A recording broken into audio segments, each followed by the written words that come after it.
j'ai fait un trou dans le bureau. Bon. Le mois dernier, France 2 a diffusé la trilogie de Pagnol. Cette année, à la télé, on a pu voir aussi la trilogie de Hanin. Navarro, Dacosta et César. Pour ce dernier rôle, il a pris 15 kilos et 8 millions de téléspectateurs. Alors, rendons à Hanin ce qui revient à Hanin et accueillons-le chaleureusement, mesdames et messieurs, Roger Hanin!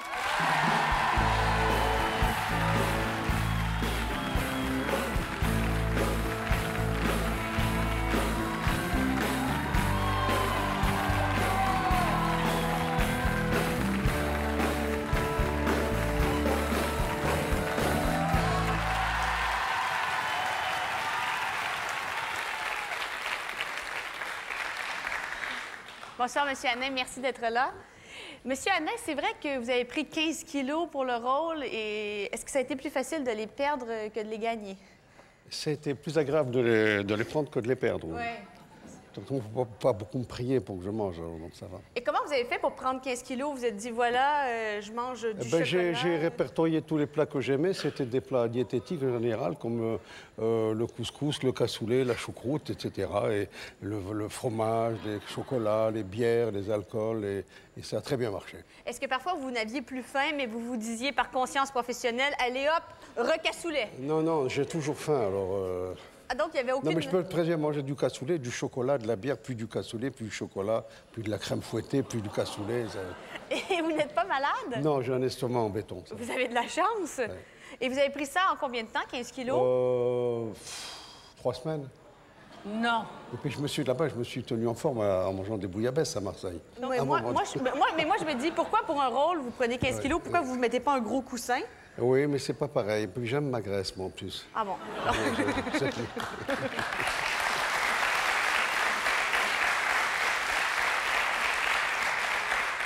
Donc, vous êtes bien là-dedans. Oui, tout à fait. Bon, vous avez bien raison.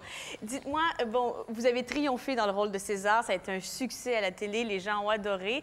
C'est pas la première fois que vous repreniez un rôle qu'avait joué Rému dans L'œuf de Pagnol. Vous aviez joué aussi le rôle d'Aimable dans La femme du boulanger. Oui. Bon, est-ce que pour jouer le rôle du boulanger, vous aviez mis la main à la pâte? C'est-à-dire que, bon, vous aviez travaillé avec un vrai boulanger et tout ça? Oui, avec un boulanger d'Artignosc où je tournais. Et c'est pas très difficile. Il y a des gestes assez faciles à attraper. Et puis, non, c'est pas difficile. C'est pas difficile? Non. Non, d'accord.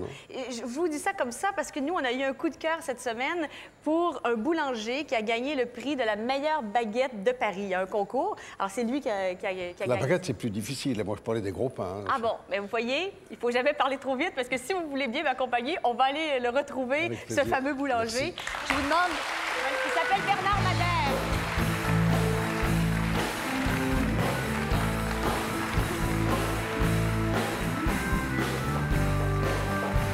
Bonsoir, Bernard. Bonsoir, Roger. Roger Hanin, Bernard. Enchanté. Bon, Bernard... On se connaît déjà, mais... Moi, je peux vous dire qu'à l'œil, déjà, le pain est bon.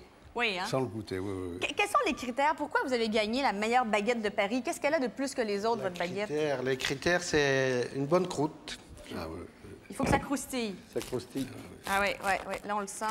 On la sent croustillant. Oui, on l'entend très bien. On l'entend bien, là. Et après, c'est l'alvéolage à l'intérieur.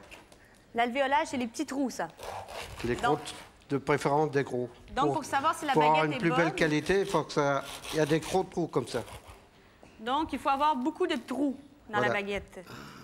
Ça, vous ne le saviez pas? Donc, si vous voulez savoir si votre baguette que vous achetez est bonne, eh bien, vous regardez s'il y a des trous à l'intérieur. Bon, Roger, peut-être que vous voyez où je veux en venir. Nous avons un défi chaque semaine. Oui, il faut que vous fassiez un pain. Un pain? Oui, une baguette. Une baguette, ça va être difficile. Alors, si vous voulez, pour ne pas vous tâcher, on a le petit costume pour vous. On a un tablier aussi. Vous avez les petits chapeaux? La baguette, là, je vais vous dire, je ne suis pas sûr d'y arriver. Hein. Un pain comme ça, un gros pain, je l'aurais fait. Non, il faut que vous fassiez une baguette. Le but, c'est de faire la baguette Roger Hanin. Et nous, on va y goûter après. Je ne vous conseille pas, moi. Le jury, ce sera notre public. Mais oui, mais... Voilà. Donc, je vous laisse avec Bernard. Vous aidez Roger quand même, Bernard. Ah, je vais donner un coup de main à Roger. D'accord, vous y allez? À tout à l'heure. À tout à l'heure. Bon. Elle est bien réussie. Elle est magnifique.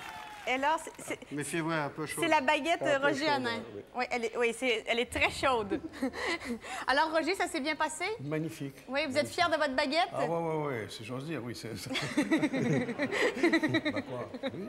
Bon, si vous voulez bien, Roger, on va retourner faire l'interview, plaisir. hein, parce que c'est pas terminé. Bien entendu. Alors, vous allez venir avec moi et on va quand même faire goûter votre baguette aux gens du public. J'y Merci vais. beaucoup, Ben, Bernard. je vous en prie. Vous voulez la couper, vous la couper Ouais, on peut la couper, oui, allez-y.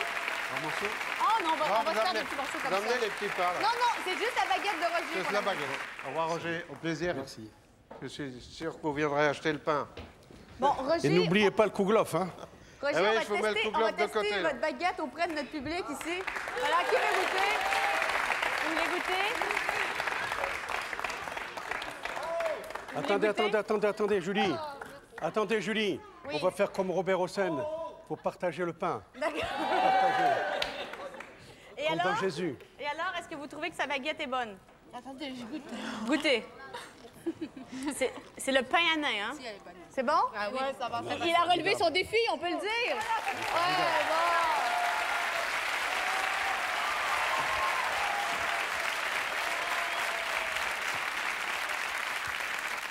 Bon, Monsieur Hanin, on va maintenant passer de la baguette à votre dernier roman, parce que vous n'êtes pas que boulanger dans la vie. Non, non, non, non. Vous écrivez aussi. J'écris aussi, oui. Ça s'intitule Dentelle et ça raconte l'histoire de la rivalité entre deux maisons de plaisir. Il y a une fille de 16 ans qui a une relation sexuelle avec un homme de 70 ans pour ensuite avoir une relation avec un jeune homme de 12 ans. C'est assez tordu, hein? Tordu, ça veut dire étrange, c'est ça? Oui, c'est étrange, mais c'est inattendu. Oui. C'est inattendu, mais je pense que c'est une réflexion révolutionnaire sur la sexualité. Et qu'est-ce qu'elle a de révolutionnaire, votre Et de réflexion? révolutionnaire, c'est sa simplicité et sa franchise. C'est-à-dire que c'est une fille qui est environ d'un homme heureux de 70 ans, un enfant de 12 ans et demi. Il n'y a pas de problème. Le sexe est fait pour être fusionnel, pour donner de la tendresse, de l'émotion, du plaisir, de la plénitude. Et qu'on embarrasse toutes ces relations de considération, de tabou et d'obscurantisme qui sont dommageables à la vérité et au bonheur. Et vous êtes un homme sans ces tabous? Simple. Ah non, moi, je ne sais pas compliqué. Non. Non. Et vous êtes inspiré de quoi pour penser à ça? De mes libertés. De mes libertés. Vous avez autant de liberté que ce qu'on retrouve dans le livre? Oui, tout à fait. Tout à Aïe, fait. aïe, aïe! Non, oui, parce que moi je suis pour le partage, la compréhension, la clarté et pas du tout la possessivité qui rend fou. D'accord, d'accord. Bon, alors si vous lisez le livre, vous allez voir que vous êtes un libertin. Un libertin. Oui, si vous voulez. D'accord. Monsieur Hanin, j'aimerais bien vous faire subir notre fameux vrai ou faux, parce que je sais que vous êtes un homme qui aimait beaucoup, vous dites vraiment ce que vous pensez. Oui. Donc, alors, c'est maintenant le moment de notre vrai ou faux avec Roger Hanin.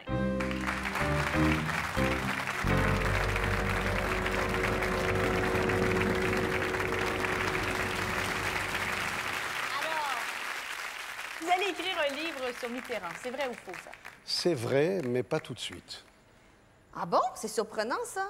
Pourquoi? Parce que vous aviez déjà dit que vous n'écririez pas de livre sur Mitterrand. C'est vrai, mais quand j'ai vu toutes les ignominies qui ont été déversées sur lui, sur un homme aussi important, j'ai pensé que je pouvais apporter ma part de correction. Donc, vous allez faire un livre sur Mitterrand, Voilà. contrairement à Je ce peux que... même vous dire, c'est un scoop, je veux dire, le titre, ça s'appelle « Lettre à un ami mystérieux ». Voilà. Ben, merci. Julie, elle attrape tout. Merci pour ce scoop. Merci. Mais qu'est-ce que vous a... C'est vraiment de voir ce que les autres ont écrit qui vous ont fait changer d'idée. Parce que vous, Oui. avant, jamais vous disiez Non, « Je ne veux pas non. écrire de livre sur Mitterrand, Non, je ne le non. ferai jamais ». Non, de plus, je tiens à apporter une précision. Si j'écris le livre et que j'aille au bout, j'espère, je verrai, c'est pas sûr non plus, je donnerai l'intégralité de mes droits d'auteur, d'abord j'en ai pas besoin, l'intégralité au franc prêt à l'Institut François Mitterrand. Donc moi, on ne pourra pas m'accabler d'écrire un livre sur lui pour gagner de l'argent. Dites-moi, avant juste de poursuivre avec les vrais ou faux, est-ce que Mitterrand suivait les aventures de Navarro? Oui, il ne comprenait pas tout. Il me disait, mais il me taquinait un peu, parce que c'était pas très compliqué, Navarro. Bon, comme toutes les intrigues, il faut mieux qu'il y ait une recherche, une énigme. Mais pour me taquiner, il me dit, mais je ne comprends pas, je ne comprends pas. Moi, je savais qu'il était coquet aussi. Hein, Mais est-ce qu'il vous donnait des conseils sur Navarro? Non, mais les conseils, c'était trop tard, parce que le film était déjà fait, donc j'avais déjà trouvé les coupables. Donc, D'accord, d'accord. Mais vous disiez pas... Mais ce qui m'énervait, c'est qu'il trouvait le coupable au bout d'un quart d'heure. Ah bon? Alors je dis, vous n'allez pas gâcher le plaisir de tout le monde quand même, attendez un peu. On poursuit avec les vrais ou faux. En amour, vous avez toujours été fidèle, vrai ou faux? Faux, faux, faux, Bon, faux. d'accord. Mais, oui, mais faux. D'abord, il faudrait s'entendre sur la fidélité, savoir ce que ça veut dire, la fidélité. Depuis quelque temps, je suis complètement fidèle, je veux dire. Mais la fidélité, c'est pas, comment dirais-je, une exclusivité physiologique. La fidélité, c'est faire un choix. Quand on se marie, moi je me suis marié 2 fois, c'est terrible pour des gens jeunes, je me suis marié jeune aussi, mais quand on dit par exemple à 24 ou 25 ans, vous allez jurer fidélité à tel homme, ça veut dire que cette femme, elle connaîtra un corps d'homme pendant toute sa vie, et cette femme connaîtra un corps d'homme. Quand c'est le mien, ça va. Mais un corps d'homme toute sa vie, c'est terrible comme contrat, quoi. Donc, vous recommandez aux femmes de connaître plus qu'un corps d'homme. Tout à fait. C'est un conseil de Roger Hanin, mesdames. Mais quand elles en ont le désir, parce que je suis contre les contraintes et la religiosité, comme ça, qui frappe d'interdit les désirs, les bonheurs qui se présentent à vous. Le dernier vrai ou faux maintenant. Tout au long de votre vie, vous avez manié le mensonge avec délice. C'est vrai ou faux? Oui, c'est vrai, c'est vrai. Ça va avec... C'est vrai. Non, je suis un grand menteur. Et je dis toujours que je n'ai jamais trahi un homme, j'ai trahi des femmes, c'est vrai, mais je suis un grand menteur. Mais vous savez, les menteurs, j'explique toujours, c'est comme les grands goals de football. Vous avez 2 goals, la même taille, de Gaulle. De la même taille, les mêmes réflexes, la même envergure, le même sens de l'anticipation, puis il y a les pénaltys. Oui. Il y a les tirs au but. Et les mêmes goals, avec les 2 bons goals, il y en a un qui plonge à droite quand il le faut, l'autre qui plonge à gauche. Ah non, c'est la chance. Oui. Et les grands menteurs, il faut avoir de la chance. Par exemple, je dis, hier, je n'ai pas dîné avec vous, et je dis, j'ai dîné avec Julie Snyder. Ah bon, c'est bien, oui, on parlait de l'émission, etc. Et puis, un mois après, ou le lendemain, je suis au restaurant avec ma femme et on me dit, écoutez Roger, vraiment, quand est-ce qu'on déjeune ensemble? Ah là, vous n'avez pas la chance. Non. C'est Là, vous n'aurez pas un grand goal, là. Le ballon est passé du mauvais côté. Il a traversé le filet. Et vous vous êtes fait souvent prendre à mal mentir? Jamais. Non. Jamais. Je suis un génie. Vous êtes un génie du mensonge. Un génie. Justement, pour vous faire plaisir, on a pensé inviter une journaliste qui a écrit un article sur la spécialité du mensonge, de l'alibi pour l'adultère. Alors, elle connaît tous les trucs et toutes les nouveautés en matière de camouflage d'adultère. Bon, et donc de dans mensonge. le mensonge, il n'y a pas que l'adultère, il y a autre chose aussi. Mais enfin, mettons, Oui, c'est plus intéressant. Ouais, c'est plus croustillant, comme oui, c'est plus tordu, comme vous dites. C'est ça. C'est plus inusité. Alors, je vous demande d'accueillir notre inconnu du vendredi.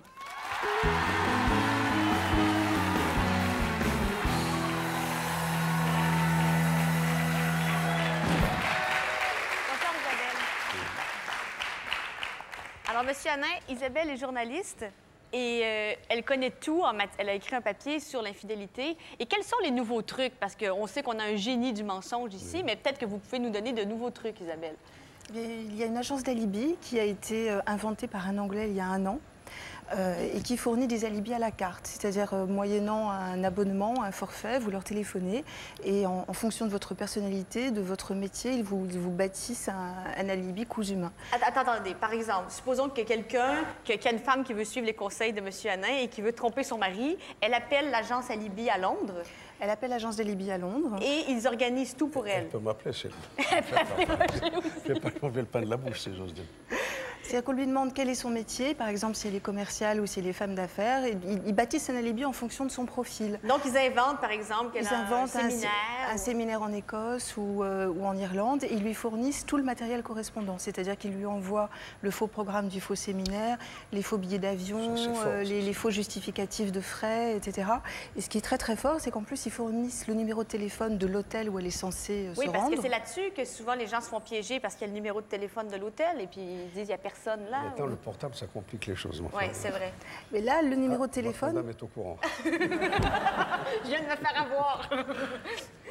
Là, il y a une vingtaine de standardistes qui dépendent de l'agence d'Alibi et qui sont branchés en permanence et qui répondent au téléphone en fonction du numéro. Et il paraît qu'au Japon, ils font très fort aussi en matière de camouflage d'adultère. Au Japon, il y a une radio qui s'appelle Radio Alibi et qui diffuse en permanence des bruitages, des fonds sonores d'embouteillage. Ce qui fait que vous pouvez appeler, pareil, de votre portable alors que vous êtes dans une chambre d'hôtel ou ailleurs ou dans un appartement.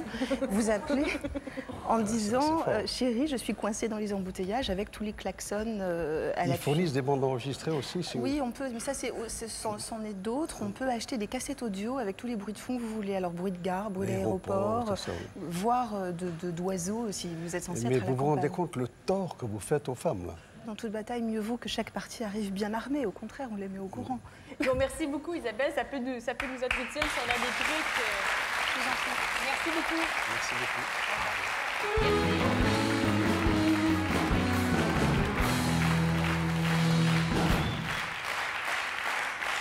Alors, je sais pas, est-ce que ça vous inspire, ça, des agences comme ça? Non, moi je travaille un petit peu à l'instinct, à l'impro, et jusqu'à présent ça va. Non. Il ne gagnera pas d'argent avec moi. Non? Vous n'avez pas besoin de cette agence? Non, je ne crois pas. Et puis je ne suis pas un menteur perpétuel non plus. Non. Non. Non. Vous Mais demandez... je donne des conseils aussi, mais gratuits. Oui, il y a des amis qui vous demandent Ah des oui, conseils? oui.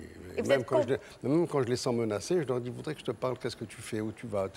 J'aide beaucoup. Et vous êtes complice aussi? Ah oui, complice. Oui. Ah bon, d'accord. Je rappelle que si vous avez manqué la trilogie marseillaise ou si vous voulez la revoir, c'est disponible en vidéocassette et ça met en l'ai pas vedette. vu, ça. Je peux Vous le l'avez pas vu? regarder? Non. Ben, je vous l'offre. Ils vous en ont pas donné, merci. France 2? Ils vont m'en donner, mais je voudrais Bon. le voir commencer. Bon, je vous le donne tout de suite. Non, je vais le donner à quelqu'un. Non, mais... Ah, c'est très joli. Mais non, mais gardez-le. Il faut que vous gardez Je vais ça en l'offrir à souvenir. quelqu'un. Gardez-le en souvenir. Ah, vous l'offrez à quelqu'un du public, c'est gentil.